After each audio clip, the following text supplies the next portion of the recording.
ଶନିଦେବଙ୍କର କୃପାରୁ ଏହି ଚାରୋଟି ରାଶି ହୋଇଯିବେ ଧନୀ।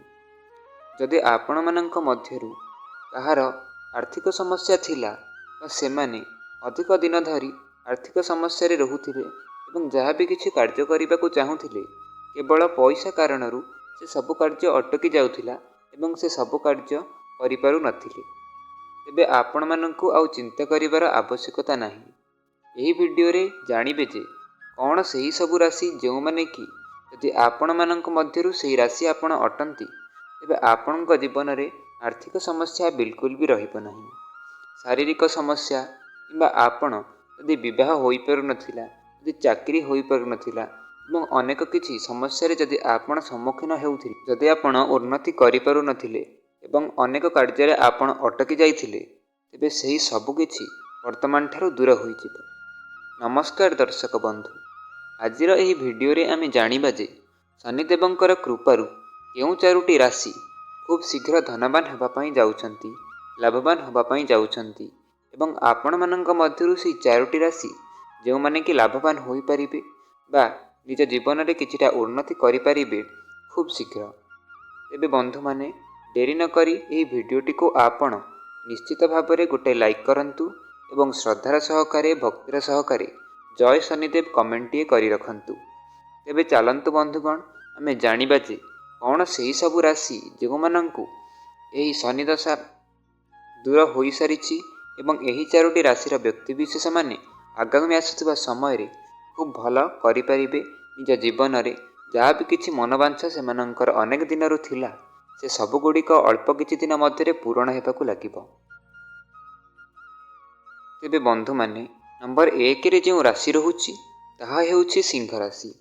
ସିଂହ ରାଶିର ବ୍ୟକ୍ତିବିଶେଷମାନେ ଜାଣି ରଖନ୍ତୁ ଯେ ଯଦି ଆପଣମାନେ ଏହି ରାଶିର ବ୍ୟକ୍ତି ଅଟନ୍ତି ତେବେ ଅଳ୍ପ ଦିନ ମଧ୍ୟରେ ଆପଣମାନଙ୍କୁ କିଛି ଏମିତି ଜିନିଷ ପ୍ରାପ୍ତି ହେବ ଯାହାକୁ କି ଆପଣ ଅନେକ ଦିନରୁ ଅପେକ୍ଷା କରି ରହିଥିଲେ। ସବୁ ଦୁଃଖ କଷ୍ଟ ଆପଣମାନଙ୍କର ଦୂର ହେବାକୁ ଲାଗିବ।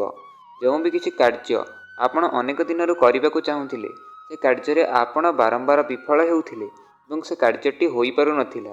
ଯଦି ଆପଣ କାହାକୁ ପଇସା ଧାର ଦେଇଥିଲେ ତାହା ଆପଣ ଫେରସ୍ତ ପାଇପାରୁନଥିଲେ ବା କେଉଁଠି ଅଟକି ଯାଇଥିଲା, ଏ ସବୁ ପ୍ରକାର ସମସ୍ୟା ବର୍ତ୍ତମାନ ଠାରୁ ଦୂର ହେବାକୁ ଲାଗିବ ଏବଂ ଆପଣଙ୍କ ଜୀବନରେ ଯେଉଁ ବି କିଛି ଅସୁବିଧା ଚାଲିଥିଲା, ସିଂହ ରାଶିର ବ୍ୟକ୍ତିବିଶେଷମାନେ ଅଳ୍ପ ଦିନ ମଧ୍ୟରେ ଆପଣମାନେ ଜାଣି ରଖନ୍ତୁ ଯେ ସେ ସବୁ ସମସ୍ୟା ସମାଧାନ ହୋଇଯିବ ଏବଂ ଆପଣ ନିଜ ଜୀବନରେ ଖୁସିରେ ବିତାଇବା ପାଇଁ ଲାଗିବେ। ନମ୍ବର 2ରେ ଯେଉଁ ରାଶି ରହୁଛି ତାହା ହେଉଛି କନ୍ୟା ରାଶି। କନ୍ୟା ରାଶିର ବ୍ୟକ୍ତିବିଶେଷମାନେ ମଧ୍ୟ ସିଂହ ରାଶି ପରି ଲାଭବାନ ହେବା ପାଇଁ ଯାଉଛନ୍ତି। ଯଦି ଆପଣମାନେ ଏହି ଭିଡ଼ିଓଟିକୁ ଦେଖୁଛନ୍ତି ତେବେ ନିଶ୍ଚିତ ଭାବେ ଜୟ ଶନିଦେବ କମେଣ୍ଟଟିଏ କରି ରଖନ୍ତୁ, କାରଣ କନ୍ୟା ରାଶିର ବ୍ୟକ୍ତିବିଶେଷମାନେ ବିଶେଷ କରି ସେମାନଙ୍କର ଶିକ୍ଷା କ୍ଷେତ୍ରରେ, ଚାକିରି କ୍ଷେତ୍ରରେ ଉନ୍ନତି କରିବାକୁ ଲାଗିବେ। ଯଦି ସେମାନେ କୌଣସି ପରୀକ୍ଷା ପାଇଁ ଅଧିକ ଦିନରୁ ପରିଶ୍ରମ କରୁଛନ୍ତି ଏବଂ ସେଥିରେ ବାରମ୍ବାର ବିଫଳ ହେଉଛନ୍ତି, ତେବେ ଜାଣି ରଖନ୍ତୁ ଯେ ଅଳ୍ପ ଦିନ ମଧ୍ୟରେ ଯଦି ଆପଣ ସେହି ପରୀକ୍ଷାକୁ ଦେଉଛନ୍ତି ତେବେ ନିଶ୍ଚିତ ଭାବରେ କନ୍ୟା ରାଶିର ବ୍ୟକ୍ତିବିଶେଷମାନେ ଉତ୍ତୀର୍ଣ୍ଣ ହୋଇଯିବେ ଏବଂ ସେମାନେ ମନଚାହା ଫଳ ସେ ପରୀକ୍ଷାରୁ ପାଇପାରିବେ। ତେବେ ନମ୍ବର 3ରେ ଯେଉଁ ରାଶି ରହୁଛି ତାହା ହେଉଛି ତୁଳା ରାଶି। ତୁଳା ରାଶିର ବ୍ୟକ୍ତିବିଶେଷମାନେ 12ଟି ରାଶି ଅପେକ୍ଷା ଅଧିକ ଲାଭ କରିବାକୁ ଯାଉଛନ୍ତି। ଯଦି ଆପଣ କୌଣସି ବେସରକାରୀ କିମ୍ବା ସରକାରୀ ସଂସ୍ଥାରେ କାର୍ଯ୍ୟରତ ଥିଲେ ଏବଂ ସେଠାରୁ ଆପଣଙ୍କର ବା ଯାହା ବି କିଛି ଆପଣ ରୋଜଗାର କରୁଥିଲେ, ଯଦି ଆପଣଙ୍କୁ ତାହା କମ୍ ଲାଗୁଥିଲା, ତେବେ ଅଳ୍ପ ଦିନ ମଧ୍ୟରେ ଆପଣ ଅଧିକ କିଛି ପ୍ରାପ୍ତ କରିବା ପାଇଁ ଲାଗିବେ ଏବଂ ଆପଣ ଯେଉଁ କାର୍ଯ୍ୟରେ ଥିଲେ ବା ଯେଉଁ ପଦରେ ଥିଲେ ତାହା ନିଶ୍ଚିତ ଭାବରେ ଆପଣଙ୍କର ଅଳ୍ପ ଦିନ ମଧ୍ୟରେ ପଦୋନ୍ନତି ହେବା ପାଇଁ ଲାଗିବ ଏବଂ ଏକ ଭଲ ପଦରେ ଆପଣ ପାଇପାରିବେ ଏବଂ ନିଜ ମନଚାହା କାର୍ଯ୍ୟକୁ କରିପାରିବେ।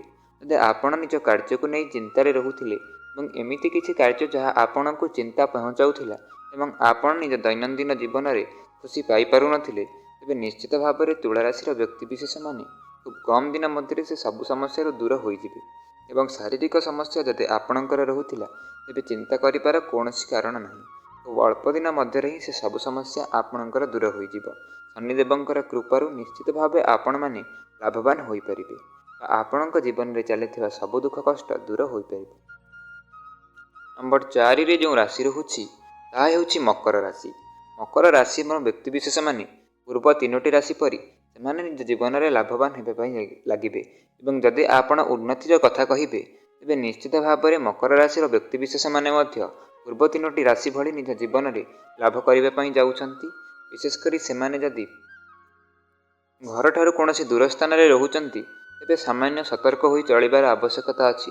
ଅନ୍ୟଥା ଆପଣମାନେ ନିଶ୍ଚିନ୍ତରେ ରୁହନ୍ତୁ, ନିଶ୍ଚିତ ଭାବେ ଆପଣମାନଙ୍କର ଲାଭ ହୋଇପାରିବ। ତେବେ ବନ୍ଧୁମାନେ, ଏହି 4ଟି ସେହି ରାଶି ଥିଲା ଯେଉଁମାନେ କି ଅଳ୍ପ ଦିନ ମଧ୍ୟରେ ଲାଭବାନ ହେବା ପାଇଁ ଲାଗିବେ। ଯଦି ଆପଣମାନଙ୍କର ଏହି ରାଶି ମଧ୍ୟରେ ଆପଣମାନଙ୍କର ରାଶି ରହୁନାହିଁ ତେବେ ଚିନ୍ତା କରିବାର କୌଣସି ଆବଶ୍ୟକତା ନାହିଁ। ଖୁବ୍ ଅଳ୍ପ ଦିନ ମଧ୍ୟରେ ଆପଣ ବି ସଫଳତା ପାଇବାକୁ ଲାଗିବେ ଏବଂ ନିଜ ଜୀବନରେ ଯାହା ବି କିଛି ଆଶା କରିଥିଲେ ସେ ସବୁ ଆପଣ ପ୍ରାପ୍ତ କରିପାରିବେ। ଧନ୍ୟବାଦ।